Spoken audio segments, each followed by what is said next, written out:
என்னன்னாக்கா, நான் வந்துட்டு யூடியூப் நேம் வந்துட்டு மாற்றிட்டேன், ராஜ்லதா ஃபேமிலின்ட்டு. ஏன்னா அதுக்கு முன்னாடி வந்துட்டு லதா ஹவுஸ்ன்னு தான் வச்சிருந்தேன். யூடியூப் நேம் வந்துட்டு இப்போ மாற்றிட்டேன். தயவு செஞ்சு என்னோடய சேனலுக்கு தயவு செஞ்சு சப்போர்ட் பண்ணுங்க. எல்லாருடைய சப்போர்ட் எனக்கு ரொம்ப அவசியம். உங்கள்கிட்ட எப்படி கேட்குறதுன்னு எனக்கு தெரியல. இருந்தாலுமே ப்ளீஸ் எல்லாருமே எனக்கு சப்போர்ட் பண்ணுங்க. எனக்கு அதுவே போதுன்னு. உங்கள்கிட்ட நம்ம யாராவது ஒருத்தர் நம்மளை ஏமாற்றிருப்பாங்க, சரிங்களா? அவங்க நம்ம கோவத்தில் நம்ம என்ன திட்டுறோம்னாக்கா, அவன் நல்லா இருக்கக்கூடாது, அவன் செத்து போகணும், அப்படி இப்படின்ட்டு இல்லை, நம்ம கோவத்தில் அவங்களுக்கு சாபமாக வரும். தயவு செஞ்சு இந்த தப்பெல்லாம் நானுமே பண்ணியிருக்கேன். தயவு செஞ்சு இதுக்கப்புறம் யாருமே இந்த தப்பு பண்ணாதீங்க. ஏன்னா அவங்களுக்கு சாபம் இடாதீங்க. தயவு செஞ்சு நம்மளை ஏமாற்றணும் கூட நல்லா இருக்கணும். எதுக்குன்னு கேளுங்களேன்.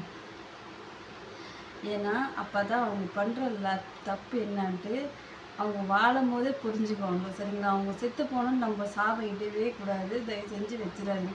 இந்த உலகத்தில் சாவறதை விட வாழ்கிறதுல ரொம்ப கஷ்டம். எல்லாருமே அதை ஒவ்வொரு நாளும் இன்னைக்கு பொழுது வெடியும் போது சாயங்காலம் அது பொழுது வெடியுமா, இப்படியே தான் நம்ம யோசிச்சுட்டு இருக்கோம்.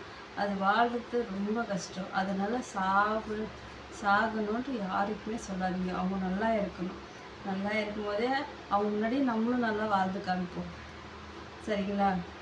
ஏன்னா அவங்க பண்ணுற தப்புக்கான தண்டனை என்ன தெரியுமா? அவங்க வாழ்கிறாங்கல்ல, ஒவ்வொரு நிமிஷமும்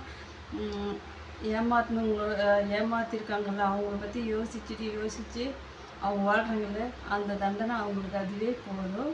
பொண்ணுக்கும் சரி பையனுக்கும் சரி. வேறு நம்மள சாபம்